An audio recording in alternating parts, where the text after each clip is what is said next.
Hi everybody, welcome to the Freaky Friday video. My name is Kara Gilligan, also known as Akara Sophia from wakingbeauty.com. If you are catching this video and you're not already one of my friends or a regular follower. Today I'm going to do two things. One, I'm going to answer a question that has, I guess, settle a rumor that has seemed to started following around me, especially here in Asheville in recent years, which is a lot of people here kind of think that I'm a sex worker or an escort. So I'm going to address that. Hi, Nobuyoshi, love and peace to you too. I would love to go to Japan one day. That would be a dream come true. And then I'm going to talk about the sacred prostitute archetype, what that is, and I'm going to talk about the history of the goddess temples in the ancient world, and where that word prostitute comes from. Because the word prostitute, it actually comes from the Greek word prostituere, which means to stand before the altar. And just like you prostrate yourself before God, the word prostitute in ancient times was the word for priestess. So they were the same thing.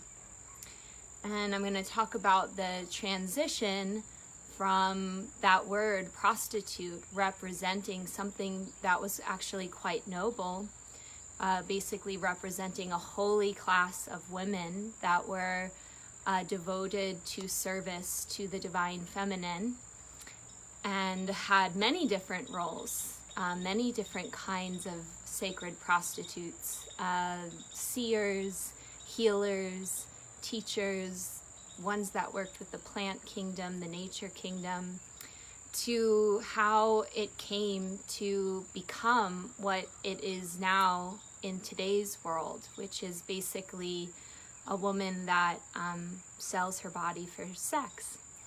Yeah, or sells her body for money, or gives sex in exchange for money.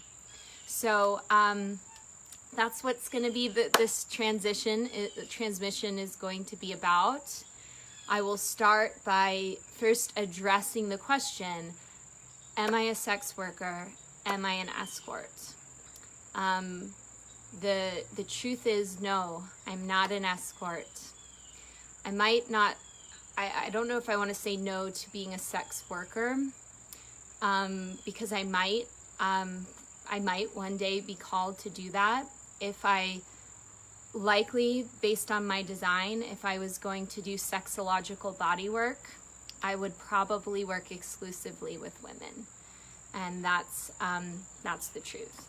But no, I'm not an escort. There's a lot of people in Asheville that think I'm an escort, and that's what I do for a living. I'm actually a seer, and that's my primary gift. And I am specifically a channel for the Akashic Records. And the Akashic Records are basically the storehouse of all of the information in the universe. And so I will tell you a little bit about my story that I think will frame what I'm going to talk to you guys about, which is this archetype of the sacred prostitute towards the end of the transmission. But I had what I now call a spontaneous Kundalini rising. Tara, why would people in North Carolina assume I'm an escort? Probably because of the story I'm about to tell. So if you'll just bear with me, I'll get to that question. So basically, I had a spontaneous Kundalini rising, a spontaneous spiritual awakening when I was 20 years old. I was in college at the time. I was in a very traumatic situation with these, my boyfriend at the time was this brother of Bones Gate, and Bones Gate was this fraternity at this Ivy League school where they they had a mascot, which was, they called it the thick dick. I mean, literally, it was like a ghost in the shape of a dick and balls. So I was literally like in a hell realm, like trapped under the shadow of the patriarchy. It's very funny how my life is very archetypical in the way that the story has been designed. And I had like a bolt of light awakening. It actually happened while I was reading the Quran, of all things, that that in a moment, in one moment, I had a lot of consciousness that I did not have the moment before that. Like, I could see and smell and hear things on the inner planes. I could hear my guides. And one of the things that my guides told me at that moment is they were like, you will communicate the face of God to the world. And my response at that time was like, but I'm a woman, and women don't do things for God. And I was like, I thought I was a very empowered woman. I was like smart, intelligent. I was at an Ivy League school. But that's how deeply the belief had been woven into my subconscious based in growing up in a society where there are no priestesses anymore. That's how deeply I believed that women don't do things for God. That's a male role. The men are the priests and the rabbis and the imams, and women don't do that type of stuff. That was like that was my response. And so basically from that time forward, my path was one of remembrance and one of awakening, and remembering the times when there were women that served God. There were women, not just nuns, but there were women that spoke for God, priestesses, high priestesses. There were women that carried the flame of the divine for the people. And I want to just tell you that little story for a second. So first I'll say is like my main gift, and I'm saying this around, do I do sex work?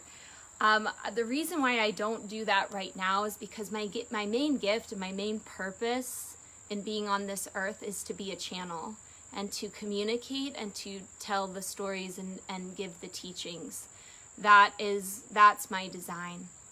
And I want to tell the story of me like coming into that and how it sort of ties into Tara's question, which is like, and why do people think you're a sex worker? Okay. So basically, I was terrified. After that moment when I was 20 years old, I pretty much had an ungrounded Kundalini rising, and nobody knew what had happened to me. My family was very concerned. I was taken to all kinds of doctors and psychiatrists. I would have visions all the time. I was going into trance states all the time. I could not control my gift. I could not control or integrate what had happened to me really at all. And I was actually diagnosed with a mental illness, and I was on heavy like lithium and antipsychotic drugs for many years, and I was very broken. I was very powerless. I was very afraid. I didn't know anything about yoga or like spiritual teachers. I was this had happened sort of like in isolation. I kind of like I learned how to like sort of pretend like I was like functioning. And so I had this job that I got at Amazon.com when I lived in Charleston. There's an Amazon outpost there. And I just used to pray. Like my prayer all the time was like, God, let me just be a normal person. I was like, I don't want to do the mission. Don't make me do the mission. Like, I just want to be I don't want anybody to see me. I don't want to talk. And I was like mute basically, because anytime I opened my mouth, like it was like more pills got put in, and I didn't even have language to describe the things that I was experiencing. So I just like learned to not talk. And I was very broken, very powerless. And I yeah, I just wanted to be in hiding to survive. I was very in that like survival programming during that time. And so I would like always pray, like, I don't want to do the mission, God, please don't let me be a normal person, just work my job and like it'll all be fine. Like, hold it together, Kara, you're not crazy, this type of thing. But all kinds of wild stuff was always happening to me. I mean, like one night I almost lit my bed on fire because I went into like some alternate trance state while I had like an electric blanket on top of me. I mean, it was like crazy ass shit. And then I would like wake up and be like, and somehow I have to go function and like pretend that I'm like a normal person and work this job the next day. So this was all going on. And then one night, this being that I interpreted as a sorceress came to me, and she was wearing long white robes and she had a horned headdress on. And to me, at that time in my life, I interpreted what she was doing as trying to possess me. She was very urgent, and she was like, let me in, let me in, let me in, let me in. That's like what she was doing. And it felt like she actually wanted to come inside my body. And I was freaking the fuck out.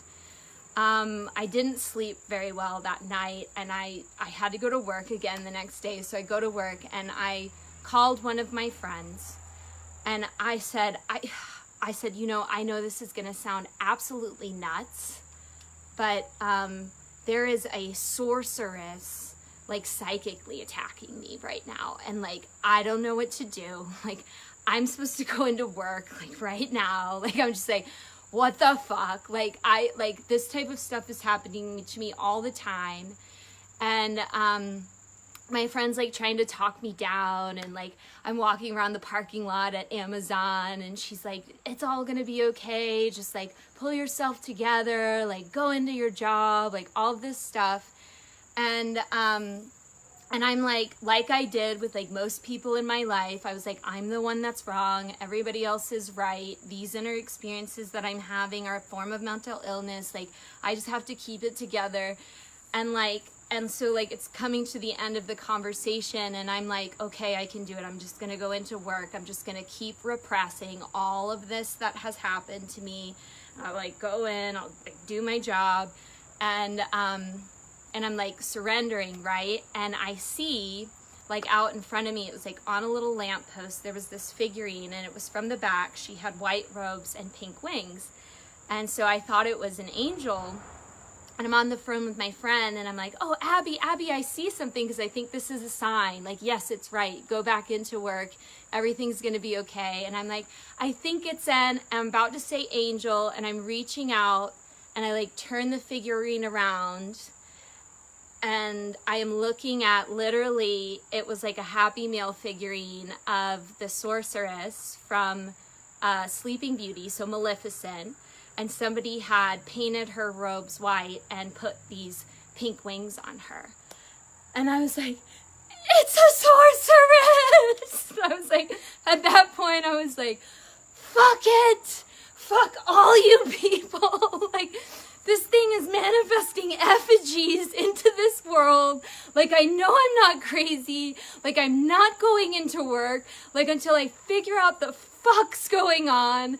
Like, I went in and I like told my boss, I'm sick, I'm not coming into work. Like, I didn't know anything. I didn't have teachers yet during that time. And I just went home, and I was like sitting here, and the sorceress is still there.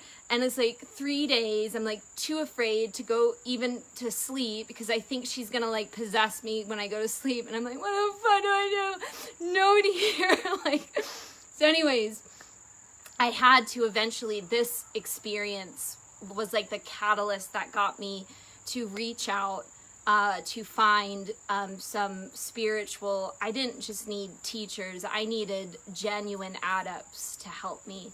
And so it connected me to my first spiritual teacher, who is a saint from South Africa, and connected me to her. And she began training me in, psychic development and in self-healing and in light working and teaching me how to use my gifts. And long story short, it took many years, but you know, I ended up leaving my job and starting my training as a healer and as like a channel for the divine. And this thing with the sorceress was like this pain point in my life for many years, because I was scared. I was still like scared of this sorceress for many years. And I think it took me about 3 years from that time before I actually was able to realize that basically this sorceress was one of my former lives. And she actually wasn't a sorceress. She was a high priestess of Hathor. So Hathor in ancient Egypt, I'm talking about the real ancient Egypt, before even some of the more modern times in Egypt. Hathor was like the great mother goddess in Egypt. And very similar to who Inanna was to the Sumerians, Hathor was to the ancient Egyptians, back when the Egyptian culture had more of a matrilineal, a matriarchal worship of the goddess at its foundation. And so this experience that I had, this sorceress experience, was actually me. That was my divine feminine essence. That was my high priestess essence. That was the part of me that could communicate the face of God to the world, that I had basically through many, many lifetimes of lots of what happened on our planet, which was what I now call the Magdalene Wounds, the shaming, demonizing, and casting out of the Divine Mother from our culture. I, in my human embodiment, had shamed, demonized, and cast this part of myself out. And so when it was trying to come back in, I was like interpreting it as this entity. And so I have this, one of my main courses that I now teach is called the Magdalene Wounds, and it's based on the what we hear about the persona of Mary Magdalene and the false sort of impressions that are placed on her. And there are three of them. It's one, that she is a prostitute, and that represents the shaming of the goddess, the shaming of the divine feminine. Number two, that she's a woman possessed by demons, and that represents how we demonized the goddess. We demonized the witches and those that were connected to nature and connected to the realm of the divine feminine. And then she was finally just cast out. She was eradicated. The temples were torn down, and on penalty of death, people were not allowed to practice their more indigenous or connected to the earth ways of worship. And so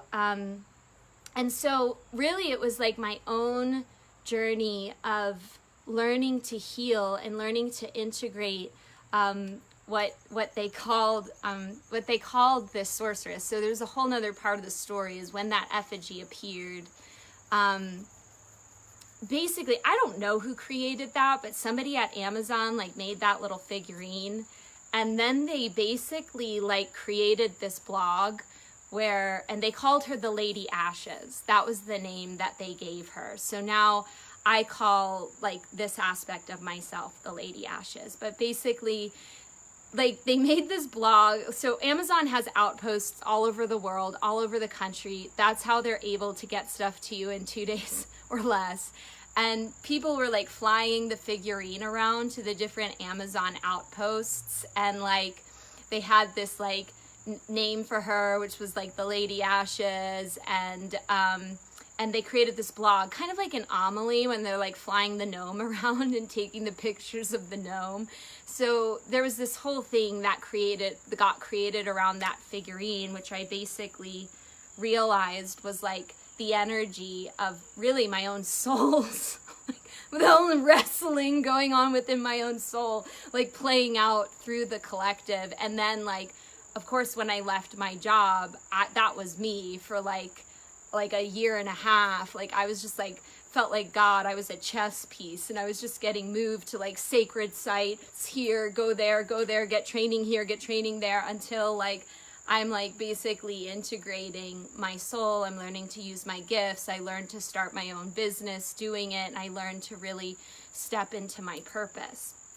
So what I want to say about this experience, or what I've learned about the Lady Ashes, or this former lifetime that I had as a high priestess of Hathor, is that basically she was like the temple that she was in was about to be destroyed during that lifetime. Like there were so many traumatic things that happened. And so for women that have past lives connected to these temples from Mesopotamia, the Middle East, from ancient Egypt, and from Greece, and the Mediterranean. If you basically, this is the bedrock of what is now Western civilization, what has now become like our global civilization, right?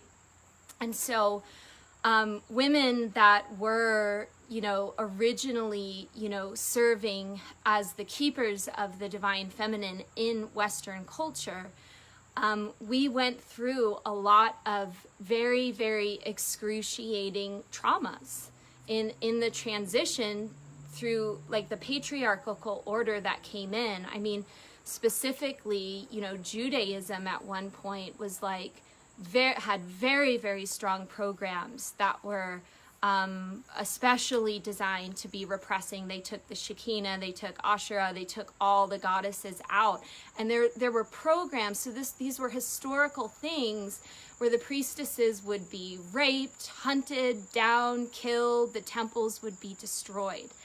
And so what I now know about the Lady Ashes is that she was, you know, a high priestess. She'd been carrying the lineage of Hathor. And we usually do this many lives. We'll just like reincarnate into the same lineage where we're holding that for the people. And right before she knew she was going to die, and she knew that the temple was going to be destroyed, and she knew that all of the knowledge was going to be lost of this goddess lineage. And what I feel that she/I did during that time is I knew how to open the Akashic. So I did some kind of ritual where I opened basically the timeline, and I sent like a piece of myself through the ethers. I sent my essence. I sent like packets of knowledge, and I sent like the wisdom of the temple system, and I transmitted it through basically until it could reach an incarnation that I would be in the future, where mankind and where the people would be ready to receive these teachings again, so that they would not be lost. Okay. And so she did this sort of right before she died. And then here I am in, you know, this was about 10 years ago now, but here I am like in this timeline, and like, I'm like this sorceress, and she's like trying to get in, like, let me in, because she was also under attack. And so she was like, she had like a desperation to her, and she was like, let me in.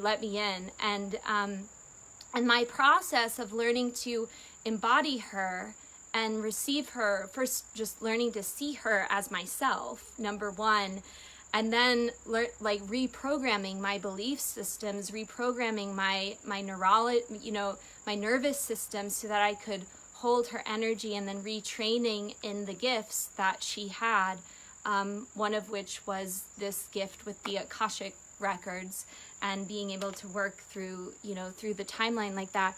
I began to receive a lot of the, basically the wisdom of these ancient goddess temples. And so here's what I want to say, and I'm going to talk specifically about Egypt and specifically about the Hathor temple. The goddess is, in the metaphysical universe, the goddess is really creation. Okay, so the goddess is the creation itself. The goddess is the ability to create, to bring forth life. Okay, and what we learned and what we understood was that in this creative process, there was this basically from the original source, when everything was one, there had to become separation, right, for the appearance of the universe, or like the multifaceted, where everything would be all one, and then it would become many, right? It would become, infinite universe, right, of creation. There had to be split. There had to be a splitting up, so to speak, of the oneness, or an apparent splitting up of the oneness. And that apparent separation, or that apparent split, that apparent duality, is held in what this world is, which this world is like a matrix, which matrix comes from the Greek word for womb. Okay, that's what that word means in Greek, the roots of it. So this matrix is the womb of the mother, and it has this fundamental polarity. There's like, we call it the first split. And the first split was the splitting into these two different essences, okay? And those essences, we could call them many things. I think one of the easiest ways to think of it is it's like the positive and the negative charge of an atom, okay? And that this is the energy that creates life. And these two, the split is always attracted. It always wants to come back together. And so that polarity of that attraction, which we could call it the positive and the negative charge of the atom. You could call it masculine and feminine energy. You can call it yin and yang. You could call it Shiva and Shakti. And this is when you're studying the goddess tradition, when you're studying the path of the great goddess, and you're studying creation and how creation works, we noticed that there was this polarity that was inherent in the creative realms. And so the priestesses of Hathor, we learned how to essentially work these alchemies and work magic with that polarity. And so sexual magic was just one. We loved sexuality because in sexuality you see it very clearly. You see, oh, there's the man and there's the woman, there's the masculine and the feminine, and when they come together, creation takes place. Okay, so when they come together, this creation takes place. So sacred sexuality was a part, but we also studied many other things and many other applications of that magic, you might say. Egypt was a society that was based very deeply in magic. Okay, that's why they could build these amazing things that even today, like, nobody can build the pyramids the way the Egyptians built them. So we were studying alchemies of manifestation. We studied alchemies of working with nature to help the crops grow. We communicated with the pharaoh. So basically, if you were a high priest or high priestess in ancient Egypt, the royals and the high priests and the high priestesses were pretty much like all the same lineage or the same family lines usually. And we worked together. Those that had more of the gifts to be able to work with like the inner spiritual alchemies would probably take a priest or a priestess role, and those that had more of the giftings to manage the kingdom would take on a leadership role in society, but we would work together. And at that time, the goddess, and at the ancient times, the goddess was honored, was honored as a very like fundamental part of a healthy society. and understanding divine feminine wisdom, understanding the wisdom of creation, understanding the wisdom of nature, understanding the wisdom of the body.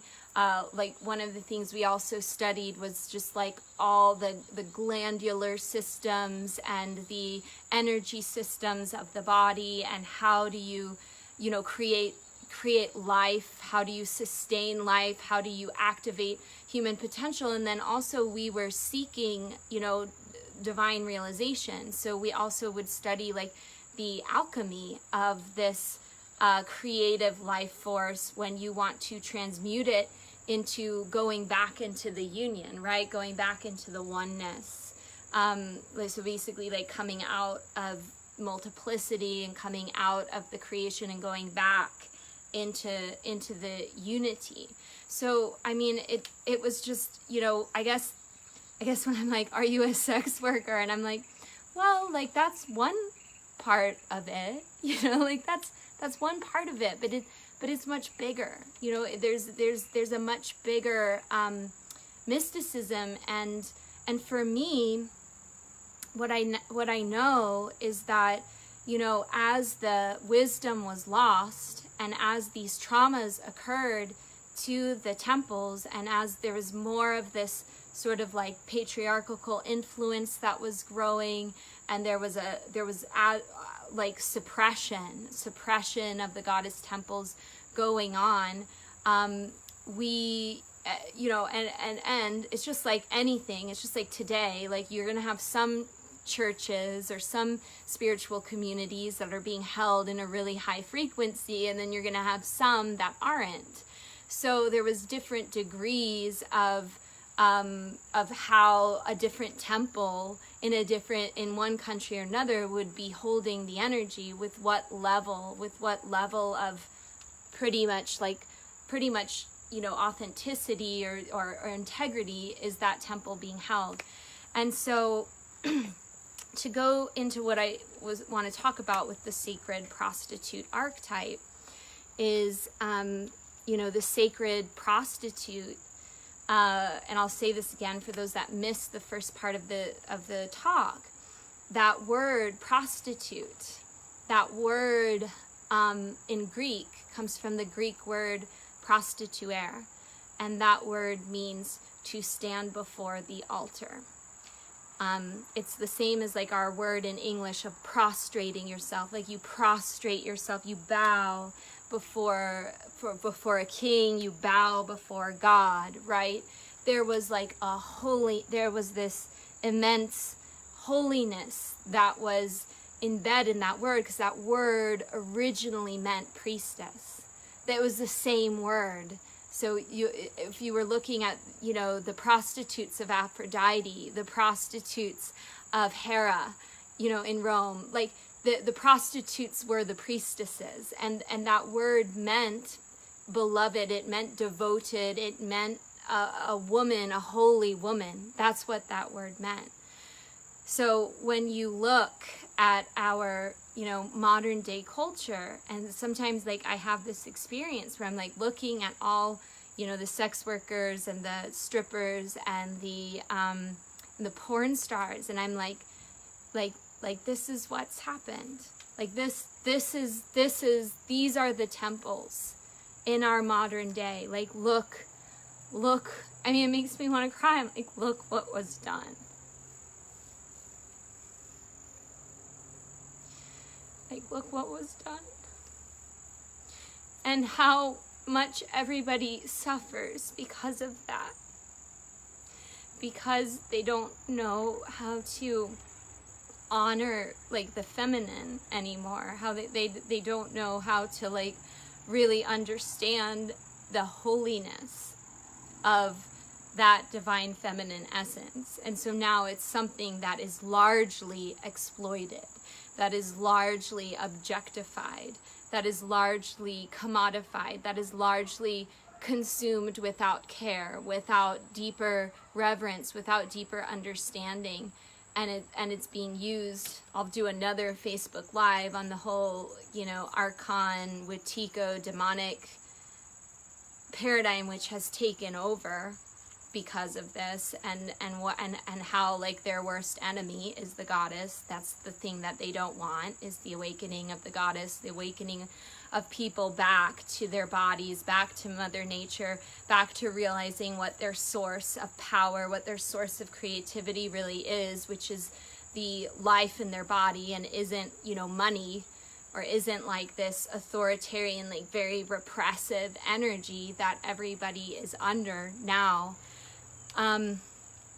But, you know, basically there was like a fall. And so there are, yes, at one point, the temple system became something much more like a harem, or became something much more, I think, especially once you get into like Roman times and like later Greek times, it became something that no longer had a position like it had in ancient Egypt, where it was part of the holiness and part of helping to rule the society and the creation. And it became more of like, oh, women would go to the temples to ask for a child, and like men would go there to get some hand jobs, right? So it became that, I think, on many levels. And here's what I want to say, like, sexual healing work and sacred sexuality is very, very important. It's very, very much a part of the whole goddess canon of mysteries. And I think it's a very important mystery for all of us here on earth at this time, because inherent in studying the sacred sexual mystery traditions, basically, if you study them long enough, what's going to happen is you're going to have to awaken to sacred relationship. That means you'll have to awaken to love. That means you'll have to awaken to understanding how you need to have, how we're all actually connected, right? And to have compassion for not just your partner, and learn how to work that relationship out in a good way, but also your relationship to the earth, your relationship to the animals, the relationship to the elements, you know. So the divine feminine is a relational intelligence. And I think that through studying sacred sexuality, we can really learn how to become more empowered and more sacred through how we relate to our own bodies, to each other, to the planet as a whole, to the nature kingdoms. And especially, you know, one of the things that I have spent a large part of this incarnation developing has been the Sacred Wealth Academy, which is applying the tantric alchemies, or the divine feminine alchemies, to the realm of business creativity and money. Because the money system, when you took the goddess totally out of the Western, just let this extremely dark, oppressive energy to start ruling people through the money system, where it's basically suppressing everybody's divine essence. Like, everybody feels like, I can't be who I am. I just need to do this to make money and survive. And so all of the magic, all of the life force, all of the genius power of humanity, which if it was liberated, we could start solving the problems on this planet like very, very quickly, if everybody was free to basically live in their Shakti, live in their divine feminine spirit, live in their freedom, live in their passion, live in their genius, learning how to raise that energy up through their bodies and access the higher planes. Like, we could clear things very quickly, but a lot of people don't even let themselves develop that because they're being oppressed by this money programming. So that's been one of my biggest efforts, is to create this Sacred Wealth Academy, which basically heals, goes through and heals your relationship to money, and re-establishes your creativity and your power. Basically, power is also a function of our sexual energy, to be in alignment with your soul, okay? In alignment with your Shakti, in alignment with your spirit. So that's what I'll say. And then the second thing that I'll say is, like, I'm totally not opposed to actually doing like sexual healing work. I actually, it's something that I would really like to learn. I don't feel like I'm at a place yet where I'm ready to do that. And like I said at the beginning of the transmission, if I was to do like sex work or sexual healing work, my embodiment is designed for women. So I would probably work with women with healing their womb, with healing the yoni, with clearing trauma and really activating that part of their body. And it is an intention of mine to get training, because I feel like it's important that you have physiological training in that. I might have the spiritual wisdom, but I still like to get some of the practical knowledge as well before I offer some of that. And at my retreats, we do sacred sexuality practices, like with women. So I have no, like nothing against sex work, and nothing against really all of the divine feminine arts. Like, so even like exotic dancers, like we're seeing the return of the pole dancing movement. It's like helping women connect back to their Shakti. It's helping them connect back to their power source, which is their sexuality. And so, you know, in Mesopotamia, you had like all of the beautiful like temple priestess arts where you could, it's just like the hula dance in Hawaii. There were dances that channeled that energy, right? That was like a form of worship. And because of this whole Judeo-Christian thing we're in now, we see all that through this lens that is so like trivializing and demonizing and shameful.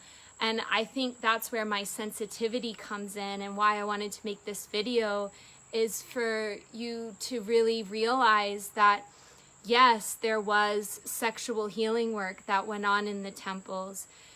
Yes, I think probably at some times that got a little corrupt and that got a little out of hand.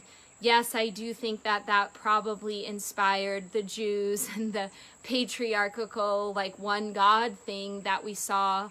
I mean, literally my ancestor, okay, my mother is a Kohanim, so my ancestor, we trace our lineage to Moses, to Aaron, the brother of Moses. So Moses and the Jews at that time, they were enslaved in Egypt.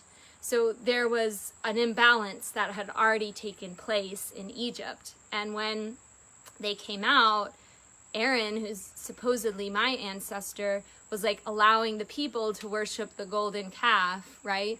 Who's the golden calf? The golden calf is Hathor. That's Hathor's image. She was a cow, like that was her, the great sacred cow. Because cows, what do? They give milk. They give that milk of life. So that was the representation of the goddess. And so I had been born into a lineage that specifically like represses that energy, because Moses was like, what are you doing with the cow? Don't let him worship the calf. And so, yeah, that's my story, coming through it myself, learning to make it, like, re-sanctify it.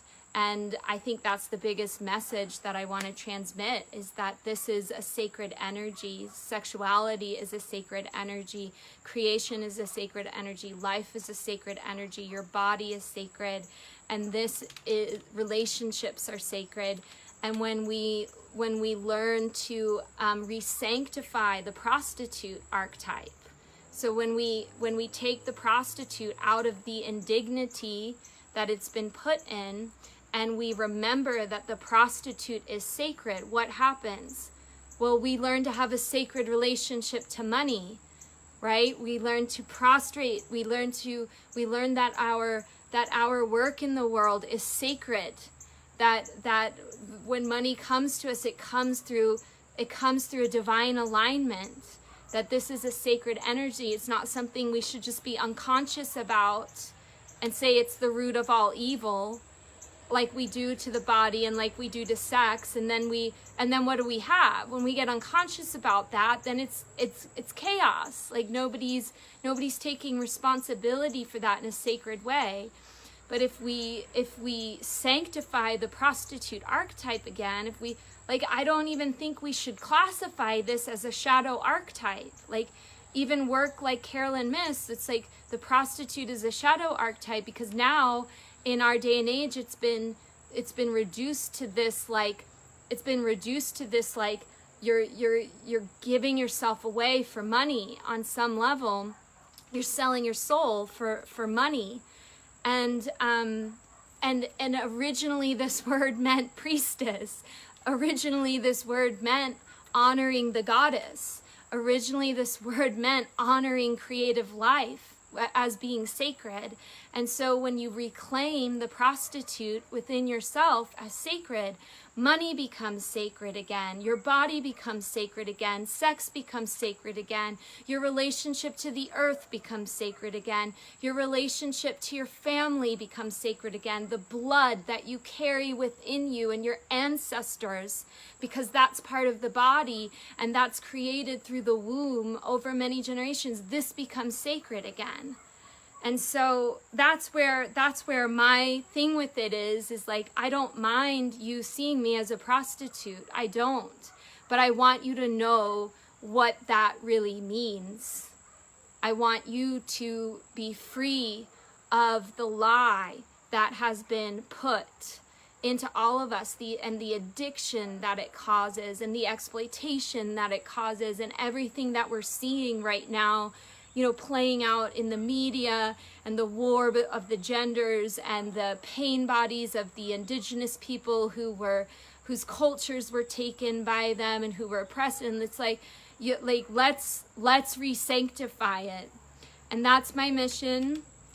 That's my mission, is to bring as much of the temple and as much of the mysteries back through as I possibly can. I'm going to be doing these Facebook Lives as part of that on Fridays. And if you want to check out my work, you can go to wakingbeauty.com. I love you guys so much. And I'll answer some questions if you guys put them in the comments. So have a really great weekend.